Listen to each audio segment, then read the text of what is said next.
Welcome back, listeners, to Sandman Stories Presents. We are on the second installment of the Halloween series with 3 stories. There is some talk of death and spookiness, so I'd be cautious with the easily spooked. The first story talks about the horror of an incomplete handshake, the second about the troubles of being on the road, and the final story is about messages from beyond the grave. Are you ready to get spooky? Okay, let's begin. The Invisible Hand. The following account was sent to the Ghost Hunter Society. Ghosts are usually seen, sometimes they are heard, but they are very rarely felt. The account which follows is an example of the latter class, in which the ghost was not only seen, but felt. After saying that she was visiting a friend of hers when the event occurred, the narrator proceeds. We went upstairs together. I was perhaps a couple steps behind my friend when, on reaching the topmost step, I felt something suddenly slip behind me from an empty room on the left of the stairs. I thought it must be my imagination. No one was in the house except for the widow and the servant, who were somewhere else at the time. I didn't tell my friend, who had gone into a room on the right, but instead quickly walked into my room, still feeling like a tall figure was bending over me. I turned on the gas, struck a match, and was in the act of lighting it, when I felt a heavy hand grasp my arm. It seemed to be missing something. Part of the hand was gone. The middle finger was missing. At this I shouted, which brought my friend, the widow, and the servant into my room to ask for the cause of my alarm. The widow and the servant turned very pale on hearing the story. The house was searched thoroughly, but nothing was discovered. A few weeks passed, and I had recovered from the incident, when I happened to mention it while spending the afternoon with some of my friends. A gentleman asked me if I had ever heard a description or seen a picture of the lady's late husband. On hearing a no, he said, "He was tall, had a slight stoop, and had lost the middle finger on his hand." On my return, I asked the servant, who had been with the family from childhood, if it were true, and learned that it was quite correct, and that she had once, as a girl, had awakened to the feeling of someone pressing down on her knees, and opening her eyes, saw her late master by the bedside. Then she fainted, and never dared to enter that room since, after dark.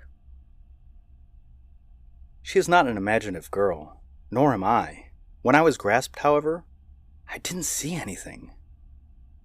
But worse was to follow. It so happened that I had to sleep in that room once more, as the house was full of company, and there was nowhere else for me to sleep. By this time, I had gotten over my fears, and hardly minded the idea of sleeping in that room at all. I left the room door open, turned out the light, and was soon sound asleep. Sometime in the early hours of the morning, I awoke with an indescribable feeling. I was suddenly wide awake without the slightest trace of sleep, yet I did not know what woke me, and did not have any recollection of waking up. But there I was, wide awake, and staring up at the ceiling with my eyes wide open. My right hand was hanging over the side of the bed, so that it fell outwards into the room. Imagine my horror then, in feeling a hand suddenly grasp my hand, and I felt distinctly that it was missing the middle finger. The hand was icy cold, and of a peculiar hardness. I hung on to the hand, determined to get to the bottom of this mystery. I gripped it tightly, and still held the hand in my grip. Bending over, I stretched out my left hand and, with the fingers of that hand, felt over the hand and wrist that I was holding. Then I began to trace up the arm. I had about reached the elbow, or a little below, when the arm suddenly ended. It came to nothing. There was no more, yet the hand in mine was as solid as ever. This gave me such a shock that I let go of the hand that I was holding and sank back into my pillows. Then a terror took possession of me, and I do not know what happened. I only know that I had a fever, which laid me low for several weeks. The occurrence has never been explained. The end.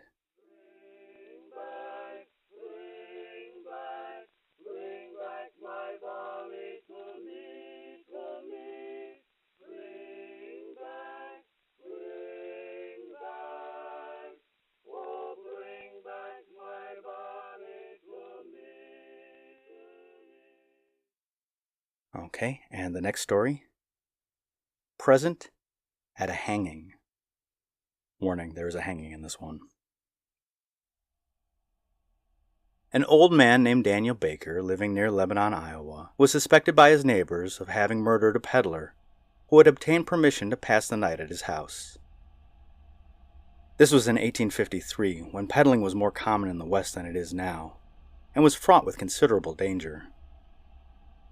The peddler traversed the country by all manner of lonely roads, and was compelled to rely upon the country people for hospitality. This brought him into contact with some real odd characters, some of whom were not altogether scrupulous in their methods of making a living, with murder being an acceptable means to that end. It occasionally happened that a peddler with a light suitcase and a heavy purse would be traced to the lonely dwelling of some rough character never to be seen again. This was so in the case of Old Man Baker, as he was always called. Such names are given in the West only to elderly persons who are not held in high esteem.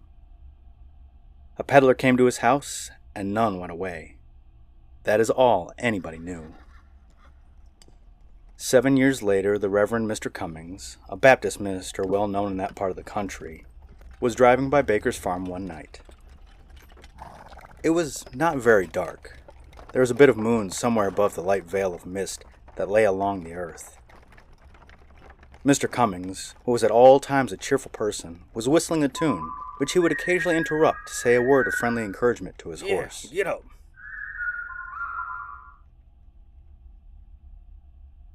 As he came to a little bridge across a dry ravine, he saw the figure of a man standing upon it, clearly outlined against the gray background of a misty forest. The man had something strapped on his back and carried a heavy stick, obviously an itinerant peddler. He wobbled a bit and had an unsteady gait, like that of a sleepwalker. Mr. Cummings slowed his horse when he arrived in front of him, gave him a pleasant salutation, and invited him to have a seat in the vehicle. "If you're going my way," he added. The man raised his head, looked him full in the face, but neither answered nor made any other further movement. The minister, in his good-natured persistence, repeated his invitation. At this, the man threw his right hand forward from his side and pointed downward as he stood on the extreme edge of the bridge.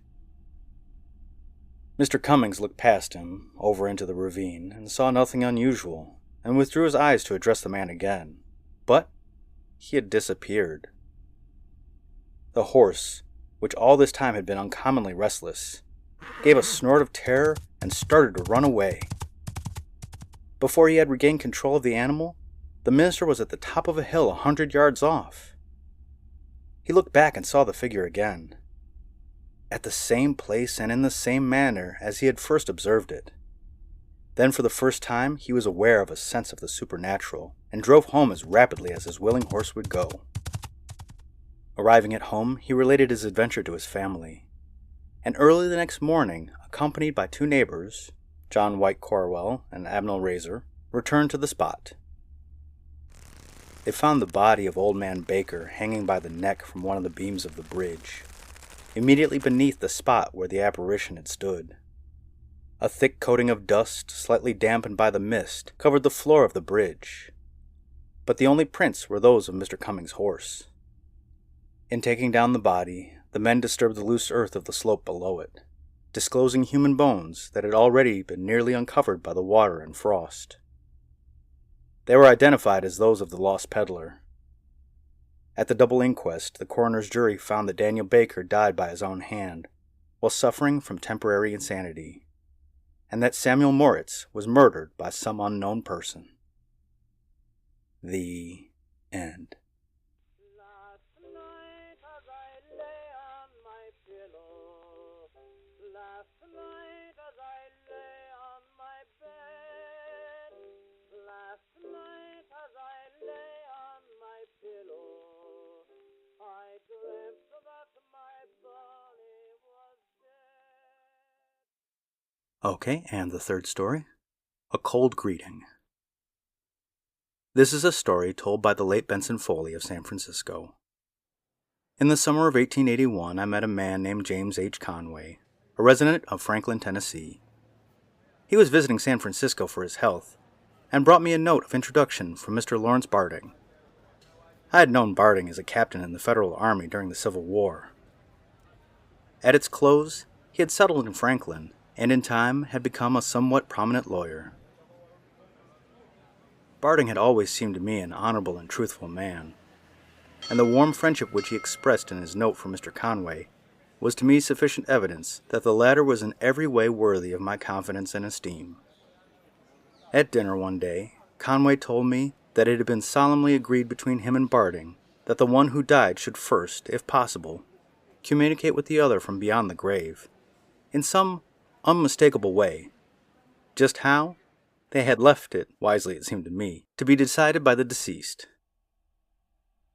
A few weeks after the conversation in which Mr. Conway spoke of this agreement, I met him one day.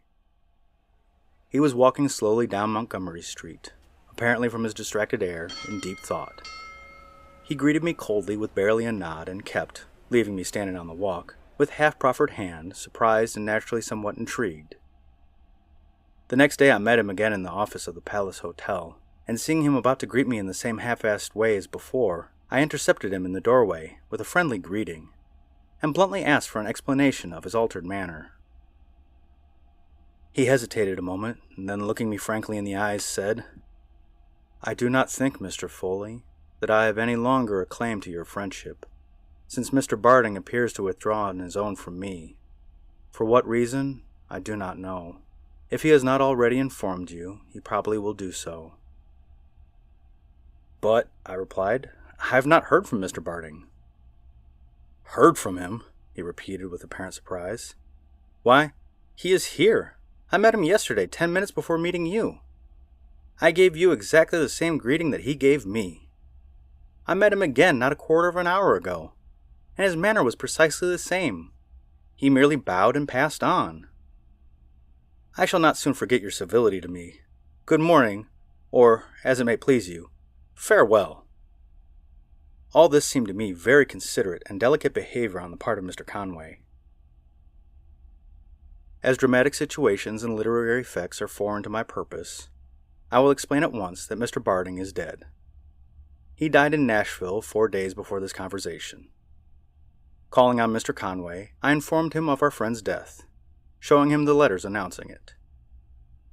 He was shaken in a way that forbade me to doubt his sincerity. "It seems incredible," he said. "After a long period of reflection, I suppose I must have mistaken another man for Barding, and that man's cold greeting were merely a stranger's acknowledgment of my own. I remember, indeed, that he lacked Barding's mustache."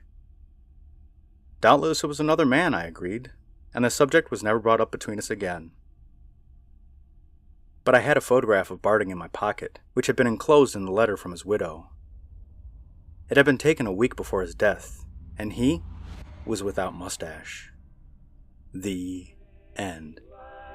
Bring back my darling to me, to me.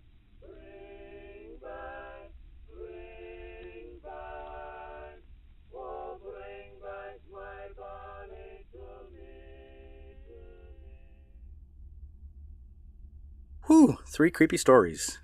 If you want more spooky stuff, check out Filipino Campfire Stories hosted by Earl. This works better if you speak Tagalog. Thank you, and happy Halloween.